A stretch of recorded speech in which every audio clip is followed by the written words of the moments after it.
Deputy Tadia, a few developments concerning Jersey's International Finance Centre and democracy have happened since we last spoke. Can you fill us in what's been going on since we last spoke? Yeah, absolutely. To start off with, I mean, we're about 24 hours away now from the actual debate at time of recording. And just to put the whole timeline into context, the scrutiny report started last year in December. Now, in the meantime, the heads of terms with the UBS were signed on the 18th of March, so that's well after the scrutiny report was going on. On the 28th of April, I lodged my proposition to the state saying, you know, let's wait until scrutiny have reported back to see what they say. In the meantime, I obviously had that public meeting on the back of that, which took place on the 20th of May, and there was the St Brelade's public meeting. St Brelade's, and there was a resounding support for my proposition, which said, in fact, it was unanimous, which said, wait until scrutiny have done their job before we go ahead with signing any legally binding contracts, and let's listen to what scrutiny say. So, what do the states do? What do the ministers do? Rather, and what do States of Jersey Development Company, knowing that there's one, a scrutiny report going on, and two, that proposition on the table, asking them to do something, they go ahead and do it anyway. They do the opposite. So on the 22nd of May, they do sign legally binding pre-lets with a tenant, UBS, which we know to be UBS. On the 29th of May, they sign up for construction. So this is, you know, 9 days after the public meeting. They know that they're losing the battle with the public. There's too many questions to be asked, and they don't want to wait for scrutiny to come out because they're worried about what scrutiny will find, presumably. So they go ahead and do this anyway. And we've only really found out about that. I've only found out about the contract being signed on the 29th of May yesterday when the comments were pre-circulated to states members. Very worrying, I think, for democracy. It suggests that the Council of Ministers increasingly are taking the states for granted, and then they've got the audacity in their comments to say, oh, we couldn't possibly vote for this proposition because we've already signed pre-lets and construction agreements. Yeah, but you signed them well after the proposition had been lodged. Well, that's what I was going to say. I think what's going to happen here, obviously you and anybody who votes against this construction and the rest of it are going to be accused of ruining Jersey's reputation, costing the taxpayer millions.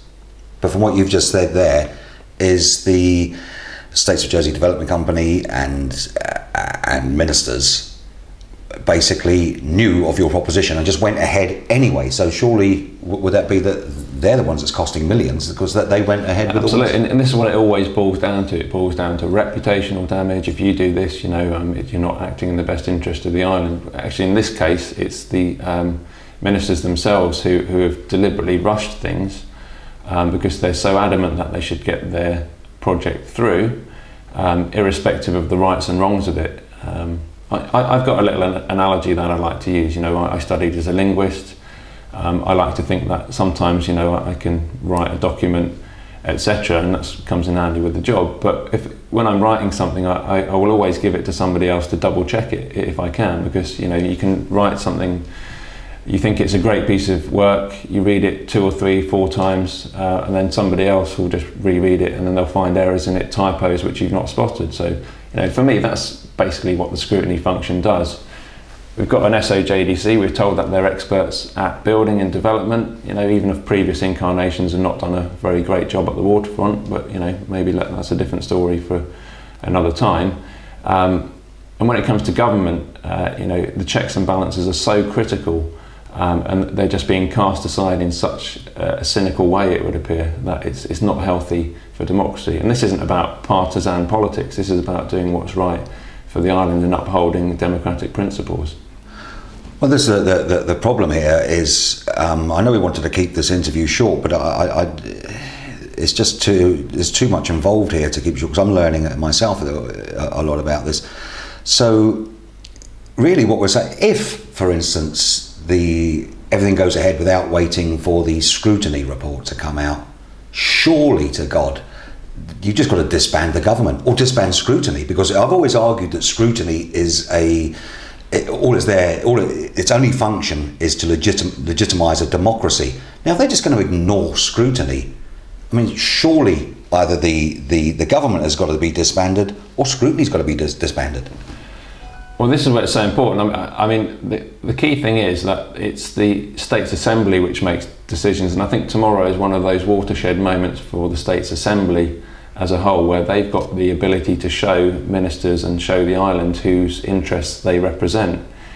This isn't a done deal down the waterfront, and all we're asking for, in fact, is just for some time to be taken to look at the facts, you know, to say if they are going in the right direction, fine, you know, if the evidence shows that. If they're not, there might need to be tweaks made or a different line pursued ultimately, and you know, that's the way it should be. I've asked the Chief Minister to confirm that he's going to give a free vote to ministers and assistant ministers, and remarkably, you know, I shouldn't have to be doing that because we're supposed to have a majority of independent members in the States Assembly. You know, 46 of them were not elected on a party basis, and certainly, even though I'm a party member, I'm never told what to do by the party. You know, we discuss things, of course we do, and we try to act in a consistent and best way that we can for our constituents. But increasingly we're seeing an unelected party system operating in the States with a 3-line whip, which I fully expect will be in operation tomorrow. You know, how can you have assistant ministers, some of whom are constables, who are assistant ministers for 2 departments, being told that they have to vote with their department? Some of them didn't even face an election, or the huge majority of the constables didn't face an election. Yeah, that's right, and you know, I'm not saying that's not their fault. No. It's an issue, perhaps, but the point is that, you know, if they're public, and certainly the public in St Brelard are saying, you know, we don't want this development, or at the very least, we want to hear what scrutiny have got to say. We would like you to support this proposition, and you effectively could have an assistant minister saying, well, actually, I've got no free vote anyway. I have to do what I'm told. That's not what people voted for in the island. So you asked the Chief Minister if they're allowed a free vote. Has he replied? As he said, well, yeah. I hope he'll come back before tomorrow, and I don't think he can allow a free vote. I mean, let's face it, ministers are gone anyway. You know, the ministers will be backing this. I just hope that maybe some of the assistant ministers will listen to the arguments tomorrow, and that they'll see all the dirty things that have been going on. I call them that because that's what I think they are. You know, the ministers could have easily taken a step back and say, look, we're not happy with this, but we appreciate there's a democratic process going on, and you know, we're not going to enter into any legally binding agreements until we've had the state's debate on it. That's what any self-respecting and decent government would have done. It's not what this government's done. Okay. And I just want to quickly get on to people are encouraged to convene outside the States building tomorrow at 8:30 for 9 o'clock to make their feelings felt to States members tomorrow morning in the Royal Square. What's going on there? So I think there's a protest being organised largely by Save Our Shoreline and some other interested individuals. And I think that's great that kind of thing happens. I mean, we know that there's a very successful protest the other day around the car park, which is, you know, not easy in Jersey to get those kind of numbers out, no. Especially on a sunny Sunday afternoon. So it shows that the public are concerned. I think it shows that our government is out of control, out of touch, and increasingly things are being run by a small group of people rather than what democracy should be about, is listening to, you know, the people and acting in the public interest.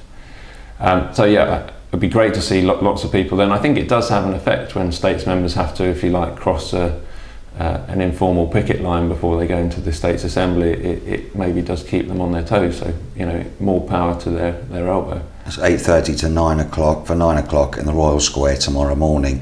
And just to finish on, you obviously take advantage of social media, and as do many of our members of Reform Jersey and others.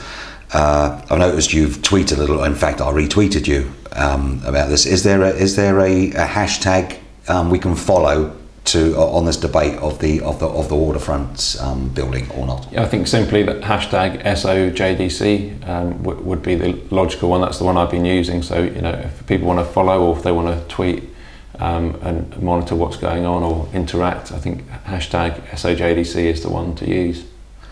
Deputy Taylor, thanks for this, for the interview, and we'll be watching with interest tomorrow, and good luck. Thanks.